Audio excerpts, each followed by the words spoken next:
Kalian pernah dengar cerita tentang orang yang dihantui rasa bersalah, tentang dosa yang tidak bisa ditebus karena sudah terlambat? Aku adalah orang itu. Aku hanya seorang kuli bangunan biasa.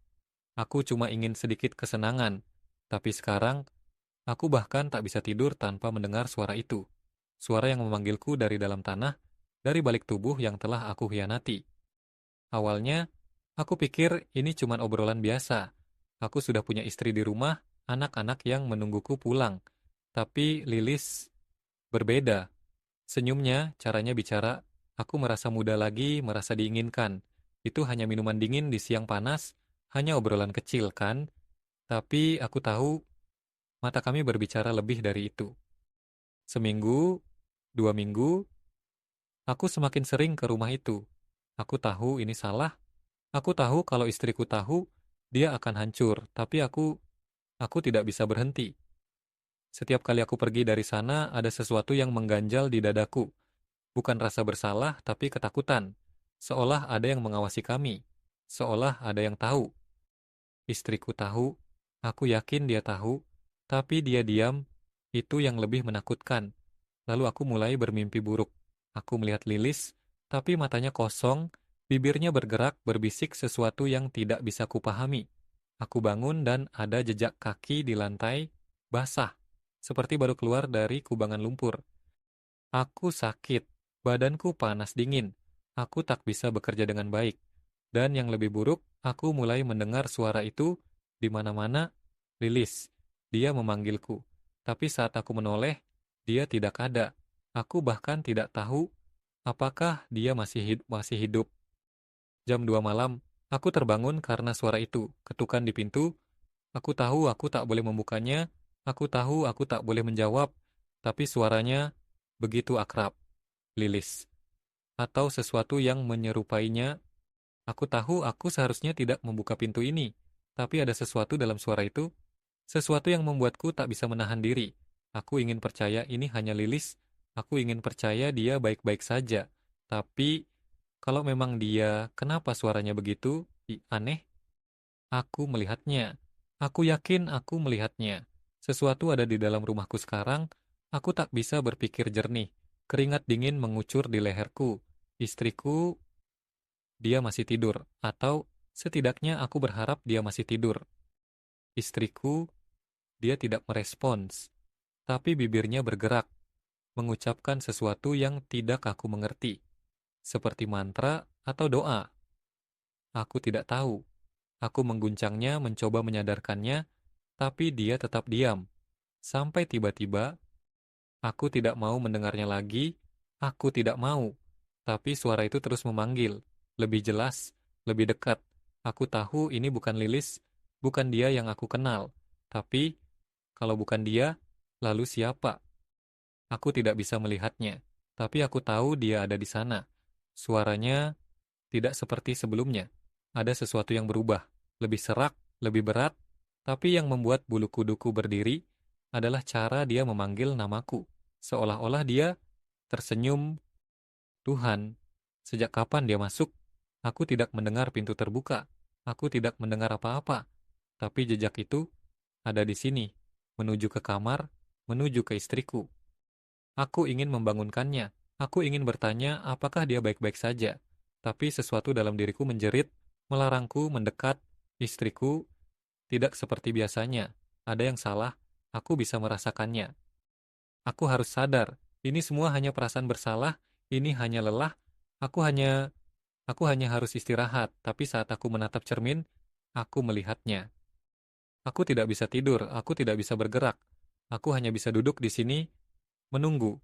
Aku tidak tahu apa yang sedang terjadi, aku tidak tahu apa yang sedang menungguku. Tapi aku tahu satu hal, malam ini belum berakhir. Aku pikir ini cuma perasaanku.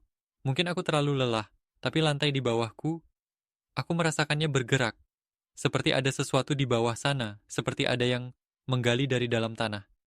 Dan Kiku tahu aku tidak boleh mendekat. Aku tahu aku harus pergi, tapi tubuhku bergerak sendiri. Kakiku melangkah ke arah lemari, dan di dalam kepalaku, aku mendengar suaranya, suara bisikan dari dalam lemari. Jaka, buka, buka. Jaka, kamu kenapa? Sakit? Jaka hanya menggeleng, diam. Aku pikir keluar rumah bisa membuatku tenang. Tapi begitu aku menginjak proyek bangunan ini, aku sadar ada sesuatu yang salah, sesuatu yang berhubungan dengan tempat ini. Rumahku rasanya asing, seolah-olah aku masuk ke tempat yang berbeda. Dindingnya lebih gelap, udara lebih berat. Aku tidak tahu apakah ini nyata atau aku yang mulai kehilangan akal sehatku. Aku tidak bisa berpikir jernih. Suara itu bukan hanya terdengar di telinga, tapi di dalam kepalaku. Seperti ada seseorang yang berbisik langsung di dalam otakku, kata-katanya. Semakin jelas. Aku terjebak. Aku tahu ini bukan mimpi. Aku tahu ini nyata. Tapi pintunya, kenapa tidak bisa dibuka? Aku menariknya, mendorongnya, tapi tetap tidak bergerak. Seperti ada sesuatu atau seseorang di luar yang menahannya. Suara lirih dari luar pintu, kamu tidak boleh pergi, kamu masih harus membayar. Mimpi? Apa tadi hanya mimpi? Tapi rasanya begitu nyata, terlalu nyata. Aku bisa merasakan semuanya, keringatku masih ada, nafasku masih berat, tapi aku kembali di sini. Istri Jaka berbisik pelan. Kamu pikir sudah bangun? Jaka, kamu kenapa? Muka kamu pucat banget. Jaka tidak menjawab, matanya hanya terpaku pada sesuatu di kejauhan sumur tua itu. Aku tidak tahu kenapa sih, tapi aku merasa semua ini berhubungan dengan sumur itu. Ada sesuatu di dalamnya. Sesuatu yang memanggilku. Sesuatu yang menungguku. Saat dia hampir mencapai tepi sumur, sebuah tangan busuk keluar dan menariknya. Aku jatuh. Aku tenggelam. Tapi, anehnya, aku tidak bisa berteriak. Air ini lebih kental dari air biasa. Seperti lumpur. Seperti tangan-tangan yang menarikku lebih dalam. Suara bisikan dari dalam air. Kamu sudah dipanggil. Sekarang kamu bagian dari kami. Aku di mana? Aku tidak berada di proyek lagi ini. Aku tidak berada di rumahnya. Aku tidak tahu bagaimana aku bisa sampai di sini. Dan yang lebih parah, aku tidak tahu apakah ini dunia nyata atau bukan. Lalu, terdengar suara langkah di belakangnya. Tapi saat dia berbalik, tidak ada siapa-siapa. Apa ini? Dari mana datangnya? Aku tidak pernah melihat ini sebelumnya. Tapi rasanya familiar. Seperti aku pernah melihat tali ini di suatu tempat. Suara langkah kaki kini terdengar lebih keras, seperti banyak orang berjalan di sekelilingnya, tapi tidak ada yang terlihat. Jaka menjerit, mencoba menahan diri, tapi tali itu semakin kencang, sampai blackout. Aku kembali ke rumah. Bagaimana mungkin? Aku tidak ingat pulang, tapi semuanya terlihat normal, tidak ada bayangan, tidak ada suara aneh. Mungkin semua ini hanya mimpi buruk. Saat dia menatap cermin, wajahnya berubah. Bukan dirinya, wajahnya lebih tua, matanya cekung, dan ada senyum aneh di bibirnya. Sosok di dalam cermin tertawa pelan, sementara Jaka hanya bisa terpaku. Blackout, suara tawa terus terdengar. Guys tuh Anda tuh udah main signalnya. Aku tahu siapa yang ada di luar. Aku tahu siapa yang menungguku di balik pintu. Tapi aku juga tahu itu bukan dia. Jaka buka pintunya. Ini aku kedinginan. Blackout, suara napas berat dari dua sisi pintu. Aku tidak tahu harus apa. Aku ingin membuka pintu, tapi aku tahu sesuatu yang ada di luar itu bukan Lilis. Lilis tidak akan kembali.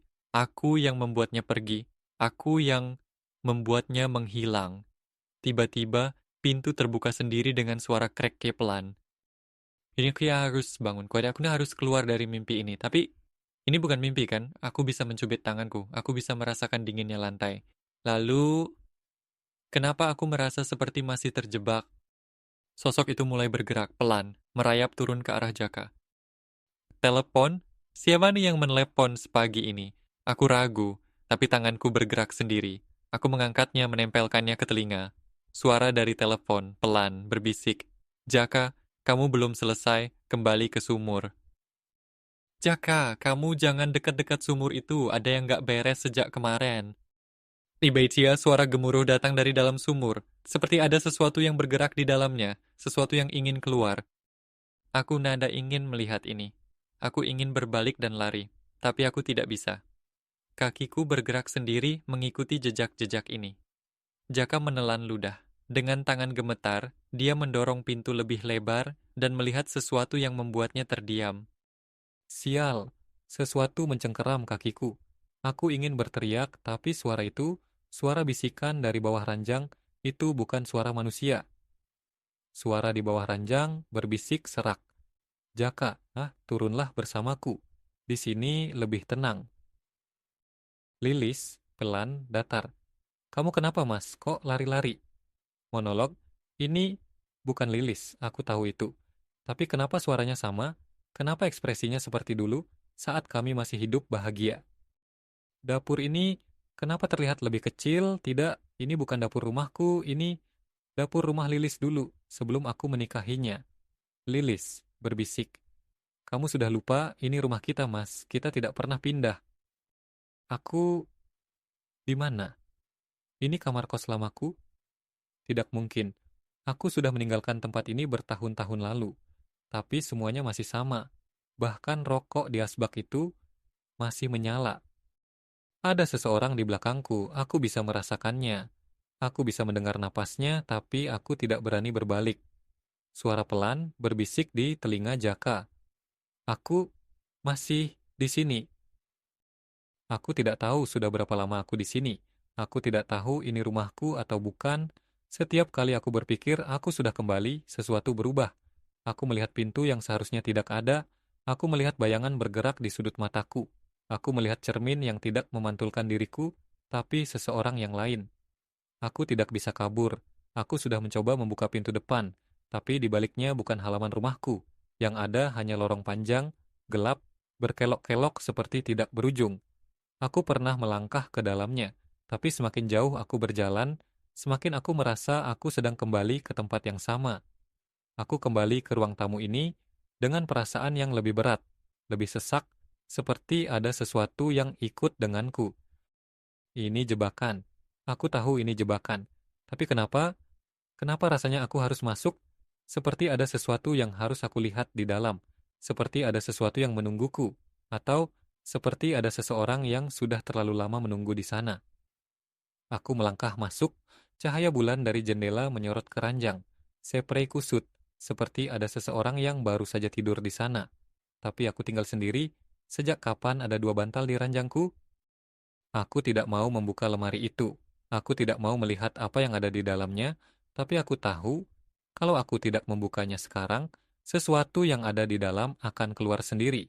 Dan aku lebih memilih untuk melihatnya dengan mataku sendiri, daripada membiarkannya datang padaku tanpa aku sadari. Suara napas berat terdengar dari dalam lemari. Lalu perlahan, sosok di dalamnya bergerak sedikit, memajukan kepalanya ke cahaya. Aku tidak ingat ada orang lain di foto ini. Aku tidak ingat ada yang berdiri di belakang kami. Tapi semakin aku menatapnya, semakin aku merasa aku tahu siapa dia. Aku merasa dia selalu ada di sana. Aku hanya tidak pernah menyadarinya. Aku tidak sendirian. Aku sudah lama tidak sendirian. Tapi aku tidak berani mendekat, aku tidak berani melihat siapa yang duduk di sana. Karena kalau aku melihatnya, aku tahu aku tidak akan bisa menghindar lagi. Tapi aku juga tahu, kalau aku tidak bergerak, dia yang akan mendekat kepadaku.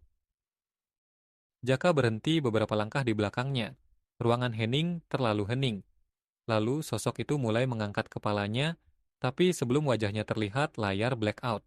Suara bisikan pelan, nyaris tidak terdengar, "Kamu akhirnya pulang, Mas."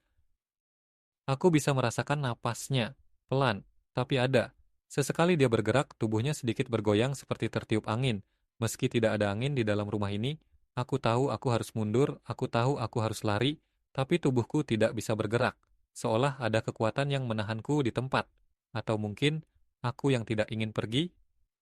Sejak tadi aku bertanya-tanya, siapa dia? Aku mengenalnya. Aku yakin aku mengenalnya. Tapi kenapa otakku menolak mengingat? Seolah ada sesuatu yang menghalangiku untuk mengetahui atau mungkin untuk menerima kebenaran. Sosok itu berbicara, suaranya berat, seperti berasal dari dalam sumur yang dalam. Sosok di sofa. "Mas, kenapa diam di situ? Bukannya kita sudah lama menunggu untuk bicara?" Aku merasa seperti anak kecil yang bersembunyi di balik selimut, berharap monster itu tidak akan menemukannya. Tapi aku bukan anak kecil, dan ini bukan mimpi buruk yang bisa kuhindari hanya dengan menutup mata. Sosok di sofa itu, dia sudah berbalik. Aku bisa mendengar desah napasnya yang berat. Aku bisa merasakan tatapannya di wajahku. meskipun aku tidak melihatnya langsung. Dan aku tahu, kalau aku tidak membuka mata sekarang, dia akan mendekat. Aku lebih memilih untuk melihatnya dari jauh, daripada merasakannya di depan wajahku. Sosok itu duduk diam di sofa, matanya kosong, kosong tapi hidup. Wajahnya bukan wajah seseorang yang hidup, tapi juga bukan mayat. Ada sesuatu yang salah dengan bentuknya, seolah tidak bisa dipahami sepenuhnya oleh otak manusia. Sosok di sofa berbisik pelan, penuh dendam. "Kenapa kamu tinggalkan aku, Mas?" Aku tidak tahu apa yang kulihat tadi, aku tidak ingin tahu. Tapi satu hal yang pasti, dia mengenalku. Dia tahu namaku. Dan aku merasa aku juga mengenalnya, tapi entah kenapa ingatanku terasa kabur. Seperti ada kabut tebal yang menutupi semua yang berkaitan dengannya. Tapi bukan itu yang membuatku ketakutan sekarang. Yang membuatku hampir kehilangan akal sehat adalah aku sedang berdiri di depan cermin. Aku bisa melihat kamar mandi di dalamnya. Aku bisa melihat handuk yang tergantung, lampu yang berkedip samar, tapi aku tidak bisa melihat bayanganku sendiri. Suara detak jantung yang semakin cepat lalu tiba-tiba berhenti. Aku merasa tidak enak, bukan hanya takut, tapi secara fisik ada sesuatu yang salah denganku. Perutku terasa berat, seperti ada sesuatu di dalamnya yang bukan milikku. Aku mencoba mengingat kapan terakhir aku makan. Apa aku makan sesuatu yang salah? Tapi semakin aku berpikir, semakin aku sadar aku tidak ingat kapan terakhir aku makan. Aku tidak ingat kapan terakhir aku benar-benar merasa lapar. Dan sekarang aku merasa ada sesuatu yang bergerak di dalam tubuhku. Suara Jaka menahan napas diikuti dengan suara gerakan kecil dari dalam tubuhnya. Tangisan ini, aku pernah mendengarnya, aku tahu suara ini. Tapi dari mana? Dari siapa? Aku dan Lilis, kami tidak pernah punya anak. Aku ingat itu. Aku sangat yakin itu. Tapi kenapa aku merasa bersalah mendengar suara ini? Seolah ada sesuatu yang dulu ada tapi kini sudah hilang. Seolah aku telah melupakan sesuatu yang seharusnya tidak bisa dilupakan. Lalu tiba-tiba suara itu berhenti. Keheningan total, lalu suara lembut seorang wanita penuh kesedihan. "Mas, kamu lupa sama anak kita?" "Anak kita? Tidak, tidak, aku tidak punya anak. Aku tidak pernah punya anak. Aku yakin, aku sangat yakin. Tapi kenapa kepalaku terasa seperti mau pecah? Seperti ada sesuatu yang mencoba merobek ingatanku, memaksaku untuk mengingat sesuatu yang sudah lama kukubur. Suara perempuan itu, aku kenal suara itu. Aku kenal sangat baik. Tapi kenapa aku tidak bisa mengingat wajahnya? Kenapa setiap kali aku mencoba mengingat, yang muncul hanyalah kabut pekat dan suara tangisan? Apa yang sudah kulupakan? Atau lebih tepatnya, apa yang sengaja aku lupakan? Aku tidak berani bertanya, aku tidak berani mencari tahu, karena kalau aku terus menggali, aku takut akan menemukan sesuatu yang tidak bisa aku terima. Aku tidak sendiri di rumah ini, aku bisa merasakannya. Nafasnya, langkah kakinya, bayangannya yang selalu berada di ujung mataku, seperti bayangan yang tak akan pernah bisa terpisah dari tubuhku. Aku tahu aku tidak sendiri. Malam ini suara itu kembali, bisikan itu tepat di balik pintu kamar. Aku bisa mendengarnya dengan jelas, memanggil namaku dengan suara yang datar, tanpa emosi, tapi justru itu yang membuatku semakin takut. Dia tidak marah, dia tidak menangis, dia hanya menunggu. Aku tidak mau membuka pintu ini, aku tidak mau melihatnya, tapi aku juga tahu, aku tidak bisa menghindar selamanya. Ada sesuatu yang berubah di kamar ini. Dindingnya penuh dengan tulisan. Aku tidak ingat pernah menulisnya. Aku tidak ingat kapan ini terjadi.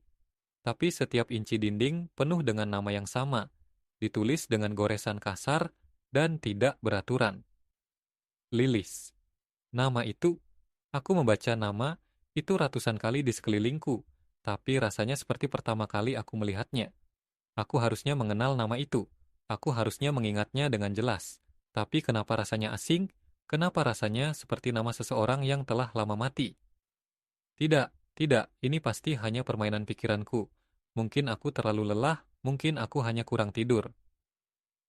Tapi kalau aku sendiri yang menulis nama ini, kapan aku melakukannya? Dia tidak lagi berada di balik pintu. Dia sekarang ada di dalam kepalaku. Aku tidak bisa menahannya. Suaranya terus berbisik mengulang-ulang kata yang sama, memanggil namaku, memintaku untuk mengingat, memintaku untuk melihatnya. Aku mencoba melawan, aku mencoba mengabaikannya. Tapi semakin aku menolak, semakin kuat suaranya. Dan sekarang aku mulai takut bahwa suara itu bukan sekadar bisikan. Aku mulai takut bahwa suara itu adalah pikiranku sendiri. Aku mencium aroma itu lagi. Aroma itu sudah ada sejak lama, tapi aku baru menyadarinya sekarang. Aroma anyir yang samar seperti bau logam bercampur dengan sesuatu yang busuk. Awalnya aku pikir itu hanya khayalanku, tapi semakin lama semakin tajam. Aku mencoba mencari sumbernya. Aku periksa dapur, aku cek kamar mandi, aku buka setiap jendela, berharap bau itu akan hilang. Tapi tidak, bau itu tetap ada. Dan saat aku kembali ke kamar, aku sadar bau itu berasal dari kasurku sendiri. Aku tidak bisa mengabaikannya lagi. Aku harus tahu. Aku harus tahu apa yang ada di bawah kasurku. Tanganku gemetar saat aku meraih pinggiran kasur. Ada sesuatu di dalam diriku yang berteriak, memohon agar aku berhenti. Tapi sudah terlambat. Aku sudah memutuskan. Dengan satu tarikan, aku mengangkat kasur itu. Dan yang kulihat di bawahnya, tubuhku langsung kaku. Aku ingin berteriak, tapi suaraku tertahan di tenggorokan. Aku melihat seseorang atau sesuatu berbaring di bawah kasurku. Tidak bergerak, tidak bernapas, matanya terbuka tapi kosong. Wajahnya, aku tidak bisa mendeskripsikannya. Seperti sesuatu yang pernah ku kenal tapi berubah. Seperti seseorang yang seharusnya sudah lama tidak ada. Lalu perlahan, matanya mulai bergerak menatap langsung ke arahku. Aku ingat sekarang. Aku ingat semuanya. Aku ingat kenapa aku sendirian. Aku ingat kenapa aku merasa bersalah. Aku ingat apa yang telah aku lakukan. Atau lebih tepatnya, apa yang telah kulupakan. Aku tidak bisa bergerak. Mata itu, mata yang terbuka di bawah kasur, sekarang ada di cermin. Aku tidak tahu bagaimana, aku tidak tahu kapan, tapi saat aku mengangkat kepalaku, aku melihatnya di sana, berdiri di belakangku. Bukan hanya sekadar bayangan, bukan pantulan. Dia ada di sana. Aku tahu karena aku bisa merasakan napasnya di tengkukku. Ini bukan hanya rasa takut biasa, ini lebih dari itu. Ini seperti ada sesuatu yang merangkak ke dalam tubuhku, mengisi rongga dadaku, merayap di setiap sarafku. Aku bisa merasakan sesuatu yang asing di dalam diriku, seolah aku tidak lagi sendiri dalam tubuh ini. Aku mengambil napas dalam-dalam, mencoba meyakinkan diri bahwa ini hanya ilusi. Tapi saat aku menghembuskannya kembali, aku mendengar suara lain ikut bernapas bersamaku. Suara itu semakin jelas. Bukan lagi bisikan dari luar, bukan dari balik pintu, bukan dari cermin. Sekarang, suara itu ada di dalam diriku. Setiap kali aku bernapas, ada suara lirih yang berbisik dari dalam dadaku. Seperti ada mulut lain di dalam sana, membisikkan kata-kata yang tidak ingin ku dengar. Masih ingat aku? Aku menekan dadaku dengan kedua tangan, berharap bisa menghentikannya. Tapi semakin aku menekan, suara itu semakin keras. Masih ingat aku, Mas? Aku tidak ingat kapan terakhir kali aku melihat album foto. Aku tidak ingat kapan terakhir kali aku menyimpan kenangan dalam bentuk gambar. Tapi di meja ruang tamu ada satu album yang terbuka. Aku tidak ingat pernah membukanya. Aku tidak ingat pernah menyimpannya. Dengan tangan gemetar, aku mendekati meja itu. Aku melihat foto-foto lama. Foto rumah ini, foto diriku. Lalu, foto seorang wanita berdiri di sampingku tersenyum lembut. Aku menelan ludah. Wanita ini, aku mengenalnya, aku tahu aku mengenalnya. Tapi kenapa aku tidak bisa mengingat namanya? Aku membalik halaman berikutnya. Ada foto lain, tapi ada sesuatu yang aneh. Di foto ini, wanita itu sedang hamil. Aku merasa tubuhku lemas. Aku tidak ingat ini. Aku tidak ingat pernah punya anak. Tapi kalau begitu, kenapa ada foto ini? Aku tidak bisa berada di ruangan ini lebih lama lagi. Aku harus keluar. Aku harus mencari udara. Aku berjalan ke dapur mencoba menenangkan diri. Tapi saat aku masuk, aroma itu langsung menusuk hidungku. Aroma anyir yang tajam, lebih pekat dari sebelumnya, lebih menyesakkan. Aku menoleh ke wastafel. Ada sesuatu di sana. Aku mendekat dan melihat pisau berlumuran darah. Jantungku berdegup kencang. Aku tidak ingat kapan terakhir kali aku menggunakan pisau ini. Aku tidak ingat pernah menyentuhnya. Tapi jika bukan aku yang menggunakannya, lalu siapa? Aku merasa mual, aku merasa ada sesuatu yang bergerak di dalam perutku lagi. Aku berlari ke kamar mandi, bersiap untuk muntah. Tapi saat aku melihat ke cermin, aku membeku. Perutku terbuka. Tidak secara fisik, bukan seperti luka atau sobekan. Tapi cerminku memperlihatkan sesuatu yang tidak nyata. Di dalam pantulannya, aku bisa melihat perutku terbelah. Dan di dalamnya, ada sesuatu yang bergerak. Tanganku gemetar saat menyentuh perutku sendiri. Aku tidak merasakan apa-apa. Tidak ada luka, tidak ada robekan. Tapi di dalam cermin, sesuatu sedang mencoba keluar. Aku mundur dari cermin. Aku tidak bisa melihatnya lagi. Aku tidak ingin tahu apa yang ada di dalam tubuhku. Tapi saat aku berbalik, aku sadar ada hal lain yang salah. Aku baru menyadari sesuatu. Sejak tadi, aku tidak berbicara. Sejak tadi, semua ini hanya ada di dalam pikiranku. Lalu, suara yang kudengar keluar dari mulutku tadi, aku harus pergi dari rumah ini, aku harus keluar.